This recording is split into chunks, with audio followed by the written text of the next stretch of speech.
તાપી જિલ્લામાં છેલ્લા કેટલાક સમયથી વરસી રહેલા મેઘરાજાના રૌદ્ર સ્વરૂપે વાલોડ તાલુકામાં જનજીવન અસ્તવ્યસ્ત કરી નાખ્યું છે।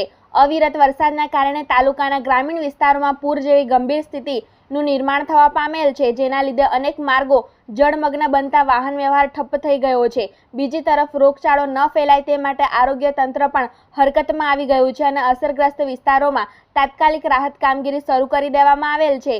જળબંબાકારની સ્થિતિને પગલે પંચાયત માર્ગ અને મકાન વિભાગે સુરક્ષાના આગોતરા પગલાં રૂપે તાલુકાના 17થી વધુ આંતરિક અને એપ્રોચ રસ્તાઓ પર વાહનોની અવરજવર માટે સંપૂર્ણ મનાઈ ફરમાવી દીધી છે।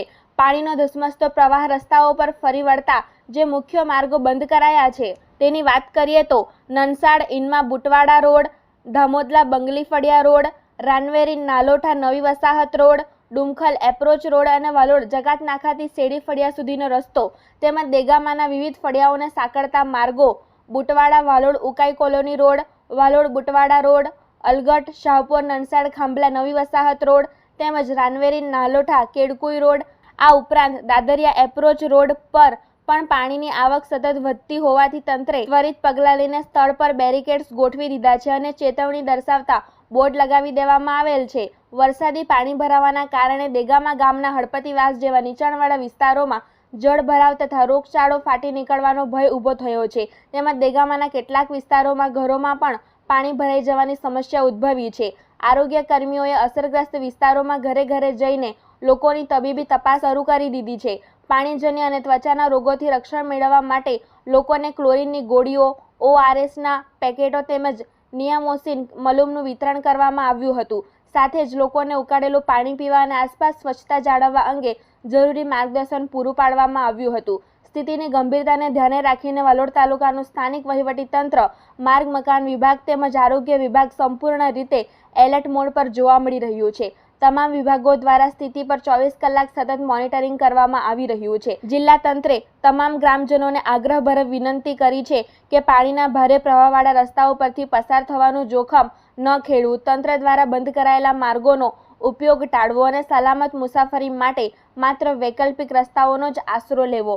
નમસ્કાર દર્શક મિત્રો, હું છું આપનો કુંદન પાટીલ। તાપી જિલ્લાની અંદર છેલ્લા 24 કલાકથી વધુ સમયથી અવિરત જે વરસાદ વરસી રહ્યો છે તે વરસાદના કારણે કેટલાક ઘરોમાં પાણી ભરાયા છે, કેટલીક જગ્યાએ પૂર જેવી સ્થિતિ ઉદ્ભવી છે।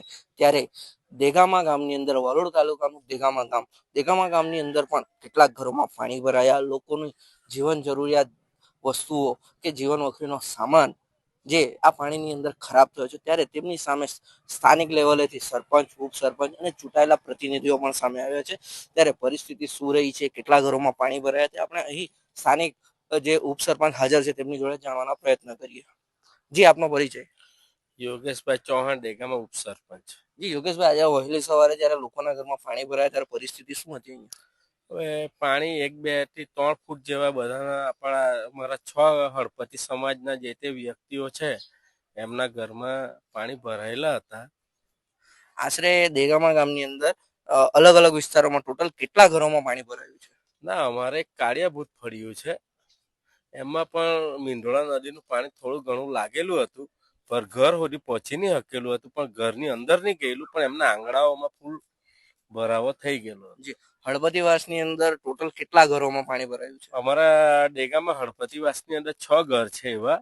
એક છે તે લાલસિંહભાઈ અરવિંદભાઈ રાઠોડ, બીજા છે તે હિતેશભાઈ સુધીરભાઈ રાઠોડ, બીજા એમના જ ભાઈ ટકુભાઈ આપણે સુધીરભાઈ હળપતિ, ને બીજા છે તો અમારા પંચાલ સમાજના વ્યક્તિ છે, બીજા છે તો કોળગા સમાજના વ્યક્તિ છે। એમના એવા ટોટલ 6 ઘરમાં પાણી ભરાયેલું હતું। જી, આ 6 ઘરોમાં પાણી ભરાયું તો એમના માટે રાહત માટે શું કરવામાં આવ્યું? એમને રાહત માટે છે તો એમને જે તે કીટ, જેમ કે 5 કિલો ઘઉં, 5 કિલો છે તો ચોખા, 1 કિલો તેલ, જે તે એમની ઘરની જરૂરિયાત હતી એ પ્રમાણે અમે કીટ પૂરી પાડેલ છે એમને। જી, તંત્ર વતી જો સરપંચ અને ઉપસરપંચની વાત કરીએ, જો આવનાર સમયમાં વરસાદ બંધ ન થાય અને જો પરિસ્થિતિ ગંભીર બને તો પહોંચી વળવા માટે તૈયાર છો તમે? હા, અમે તૈયાર છે। એમને તો અમે એક હોલમાં રાખીશું। ઉપસરપંચ, તાલુકા પંચાયત સભ્ય શ્રી, તલાટી કમ મંત્રી રોશનીબેન શ્રી, અમે બધા હાજર હતા। ને અમારા ગામમાં આજે વાલોડ તાલુકામાં મોટામાં મોટું ગામ છે, પણ અમારા દેગામા ગામની અંદર નાનામાં નાની સમાજ એવું કે હળપતિ સમાજને અમે આજ દિન સુધી કોઈક અગવડ પડવા દીધી પણ નહીં.